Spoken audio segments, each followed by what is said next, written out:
Hora da sua dose de dúvida, pois a pergunta certa é o começo de toda boa resposta. Vamos pensar juntos?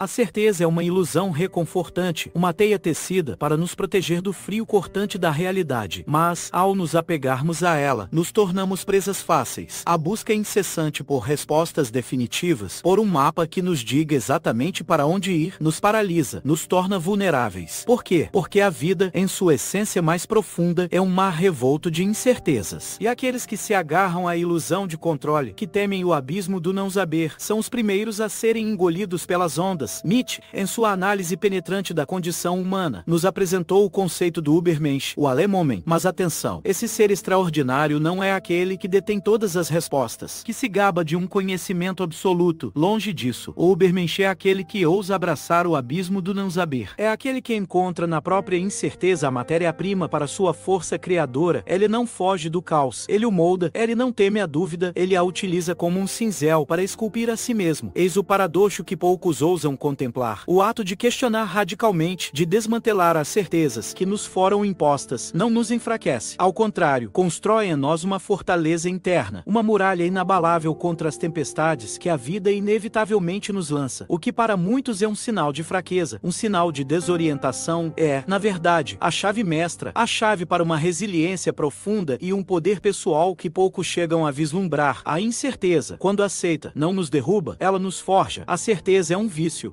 traiçoeiro que nos promete segurança, mas nos aprisiona em uma jaula dourada. Nosso cérebro, em sua busca incessante por eficiência, desenvolveu um apetite voraz por atalhos. Ele prefere a repetição do conhecido ao esforço de explorar o desconhecido. Essa busca por conforto na crença não examinada nos torna resistentes à dúvida, à incerteza, que deveria ser vista como uma aliada, como um convite à exploração. É tratada como inimiga, algo a ser combatido a todo custo. Pense em líderes empresariais paralisados pela necessidade de controle absoluto, incapazes de se adaptar a um mercado em constante mudança, ou em relacionamentos que estagnam porque nenhum dos parceiros ousa questionar os status quo, as dinâmicas estabelecidas que talvez já não sirvam mais. E, claro, aos indivíduos presos em dogmas autoimpostos, repetindo verdades que nunca foram verdadeiramente testadas, nunca foram verdadeiramente desconstruídas. São os viciados em certeza. Mas há um caminho para a libertação, uma técnica tão antiga quanto a própria filosofia, o questionamento socrático aplicado. Não se trata de encontrar a verdade absoluta, um objetivo muitas vezes inatingível e, francamente, indesejável. Trata-se de desconstruir suas próprias convicções, passo a passo, de examinar as fundações do seu pensamento. O objetivo não é a resposta final, mas sim fortalecer sua capacidade de navegar pela ambiguidade, de dançar com a incerteza sem cair. Imagine a dúvida como o bisturi afiado de um filósofo. Com precisão cirúrgica, ele disseca a realidade, revelando as estruturas frágeis que se escondem por trás das aparências sólidas. Ele não destrói por destruir, ele disseca para entender e, ao entender, permite a reconstrução de um saber mais robusto, mais adaptável. Um saber forjado não na rigidez da certeza, mas na flexibilidade resiliente da dúvida examinada. É assim que a incerteza nos torna imbatíveis. Ser imbatível não significa viver uma vida sem medo, sem dúvida. Ser imbatível é a capacidade de agir, de prosperar, de seguir em frente apesar deles. A incerteza, longe de ser um obstáculo intransponível, torna-se o fertilizante que nutre essa resiliência. Ela é o catalisador que impulsiona nosso crescimento em meio ao campo minado existencial. Muitas vezes caímos na armadilha do erro do jogador. Buscamos padrões, tentamos impor uma previsibilidade a um mundo que, por natureza, é caótico e imprevisível. Essa busca incessante por controle é um domínio que não nos pertence à receita certa para a frustração e a desilusão. A vida não segue um roteiro fixo e linear. Observemos aqueles que parecem dominar a arte de navegar pela incerteza. O cientista que, com humildade intelectual, abraça a hipótese nula, pronto para ser surpreendido pelos dados. O artista que explora o erro criativo, transformando um deslize acidental em uma obra-prima inesperada. O empreendedor que vê a falha não como um fim, mas como um dado valioso de aprendizado que o aproxima do sucesso. Todos eles utilizam a incerteza a seu favor. Podemos cultivar essa habilidade. Comece Comece com o exercício da aceitação da contingência. Pratique pequenas doses de incerteza intencional. Escolha um caminho diferente para o trabalho hoje. Experimente um hobby novo, algo que você não sabe nada sobre. Essas pequenas incursões no desconhecido dessensibilizam nosso cérebro ao desconforto. Pense na incerteza como o vento para um veleiro. Sem vento, o navio fica estagnado, à deriva. Mas com o vento, mesmo que ele mude de direção e intensidade, o veleiro navega. Ele se move em direção a novos horizontes. Mesmo que o destino final não esteja totalmente mapeado, a incerteza é o nosso vento, e saber usá-la é o que nos torna imbatíveis. Existe um medo sutil, porém poderoso, que reside em muitos de nós. O medo da liberdade intelectual, a liberdade de questionar, de duvidar, de ir além do que é confortável e aceito. A pressão social é imensa. O desejo de pertencimento, de ser parte de um grupo, de ser aceito, nos leva a engolir verdades sem exame. Aceitamos o que nos é dito, mesmo quando nosso instinto mais profundo, aquela voz silenciosa, grita por questionamento. É o conformismo intelectual em sua forma mais pura. Essa evitação do questionamento está intrinsecamente ligada à nossa sombra. Como Jung nos ensinou, evitamos confrontar nossas próprias incertezas, nossos vieses inconscientes. Em vez de olhar para dentro, projetamos essa falta de clareza no outro, naquilo que está fora de nós. Tornamos o mundo externo o culpado pela nossa própria hesitação em duvidar. A história nos oferece exemplos sombrios disso. Pense em Galileu e na Inquisição. O poder, seja ele religioso, social ou político, muitas vezes se ergue para reprimir a dúvida, para sufocar a liberdade intelectual. O preço pago por aqueles que ousam desafiar o dogma é frequentemente alto, mas a alternativa viver em uma prisão autoimposta de crenças não examinadas é, talvez, ainda mais trágica. Como podemos, então, cultivar essa liberdade? Através da prática da autoobservação sem julgamento. Comece a identificar os momentos em que você se fecha para novas ideias, os momentos em que se apega a uma crença, mesmo sem evidências sólidas. Observe esses padrões sem se culpar e, gentilmente, redirecione seu pensamento. Convide a dúvida para o diálogo. A liberdade intelectual é como um músculo. Sem o exercício constante da dúvida, sem o questionamento contínuo, ele atrofia, e quando esse músculo atrofia, nos tornamos escravos. Escravos de nossas próprias limitações, de nossas próprias crenças cegas. A dúvida é o exercício que mantém esse músculo forte, que nos permite navegar pela vida com uma força e uma clareza que a certeza ilusória jamais poderia nos dar. O universo nos oferece um presente paradoxal, a ausência de um significado transcendental imposto. Para muitos, isso soa como um desastre, o prenúncio do vazio. Mas para os ousados, para aqueles que abraçam a dúvida, essa ausência é a mais pura das libertações. É aqui que reside o poder de construir nosso próprio propósito autêntico. A dúvida Radhakar não nos deixa sem sentido, ela nos capacita a criá-lo. Nietzsche nos alertou sobre a diferença crucial entre o niilismo passivo e o niilismo ativo. O primeiro é a rendição ao vazio, o desespero diante da ausência de valores pré-definidos. O segundo, o niilismo ativo, é o abraço corajoso desse vazio. É enxergá-lo não como um fim, mas como uma tela em branco, uma oportunidade para pintar nossos próprios valores, para esculpir nosso próprio significado. Conhecemos histórias de pessoas que perderam tudo, um emprego que definia sua identidade, crenças que pareciam inabaláveis, relacionamentos que eram o alicerce de suas vidas. E, no fundo do poço, através da dúvida Radhakar, da desconstrução forçada, elas encontraram um novo sentido, um sentido mais profundo, mais resiliente, forjado na própria experiência da perda e da incerteza. Podemos iniciar esse processo com um inventário existencial. Pegue papel e caneta. Liste suas crenças fundamentais. De onde elas vieram? Quão sólidas são suas fundações? Quais delas realmente servem à sua busca por um sentido autêntico? Questione cada uma delas com a honestidade brutal que a dúvida exige. A busca por sentido não é como encontrar um tesouro escondido, esperando ser descoberto. É, na verdade, um ato de criação. É como esculpir sua própria obra de arte a partir do bloco bruto da existência. Cada golpe de dúvida, cada questionamento, cada incerteza abraçada não destrói a forma, ela molda. Ela revela a beleza intrínseca que só pode emergir quando nos atrevemos a duvidar do que nos foi dado e ousamos criar o que ainda não existe. É assim que construímos nossa fortaleza existencial verdadeiramente imbatível. Estamos chegando ao cerne da questão. O paradoxo da dúvida revela seu poder mais oculto, a capacidade de nos tornar imbatíveis na era da hipersimplificação. Em um mundo que clama por respostas rápidas e definitivas, a habilidade de tolerar e até mesmo prosperar na ambiguidade é nossa maior arma. Essa tolerância nos torna mais adaptáveis, mais resilientes, nos permite navegar pelas águas turbulentas de um mundo intrinsecamente complexo. A neurociência nos mostra que nosso cérebro, por instinto, reage ao desconhecido com com ansiedade e medo. É uma resposta evolutiva, mas, assim como um músculo, nossa capacidade de lidar com a incerteza pode ser treinada. Podemos reprogramar essa resposta automática, transformando a paralisia em ação, o medo em curiosidade. Observe os mestres da ambiguidade. Não são aqueles que têm todas as respostas, mas sim aqueles que as buscam persistentemente. Mesmo quando as perguntas são difíceis, são os líderes que navegam crises complexas sem soluções fáceis à mão. Os artistas que exploram temas multifacetados, que não temem as contradições. Os pensadores que abraçam a complexidade, que a veem não como um problema, mas como a própria essência da realidade. Como podemos cultivar essa maestria? Através da técnica da perspectiva multifacetada, em qualquer situação que você enfrente. Dedique um tempo para deliberadamente buscar e articular pelo menos 3 pontos de vista diferentes, mesmo que eles pareçam conflitantes. Isso expande sua compreensão e o liberta da armadilha de uma única verdade. Pense na mente que abraça a dúvida e a ambiguidade não como um lago estagnado, incapaz de se mover. Pense nela como um rio caudaloso, um rio que contorna obstáculos, que adapta seu curso às paisagens que encontra e que segue em frente com uma força inesgotável. Essa é a mente imbatível, uma mente forjada não na rigidez da certeza, mas na fluidez adaptável da dúvida. Chegamos ao final desta jornada, mas o verdadeiro caminho se desdobra agora à sua frente. Recapitulamos o paradoxo central, a incerteza, que tanto tememos, não é um beco sem saída. Longe disso, quando finalmente a abraçamos, ela se revela como a porta de entrada para uma força interior que você talvez nunca tenha imaginado possuir. É a porta para uma clareza de propósito que a rigidez da certeza jamais poderia oferecer. Carl Jung nos legou a ideia poderosa da individuação. Essa jornada de se tornar plenamente quem você está intrinsecamente ligada à confrontação com a sua própria sombra. Aquelas dúvidas, aqueles medos não examinados que você tenta esconder ou ignorar. É apenas ao trazer essas sombras para a luz, ao examiná-las com a lente afiada da dúvida, que podemos alcançar a totalidade, que podemos nos tornar inteiros. Portanto, o convite final é este: deixe de ser um prisioneiro da certeza. A certeza é uma gaiola, muitas vezes invisível, construída com os tijolos do medo e do conformismo. Abra a porta, abrace a dúvida, não como um inimigo a ser vencido, mas como sua aliada mais poderosa, a aliada que o ajudará a construir uma existência imbatível, uma existência autêntica, uma existência profundamente significativa. Agora, a pergunta que ecoa: qual é a sua maior dúvida hoje? Qual crença você tem evitado questionar? Compartilhe conosco nos comentários. E se você sente que este é um espaço para desbravar os territórios mais profundos da mente, para cultivar essa força interior que o torna verdadeiramente imbatível, inscreva-se. Juntos, continuaremos a jornada.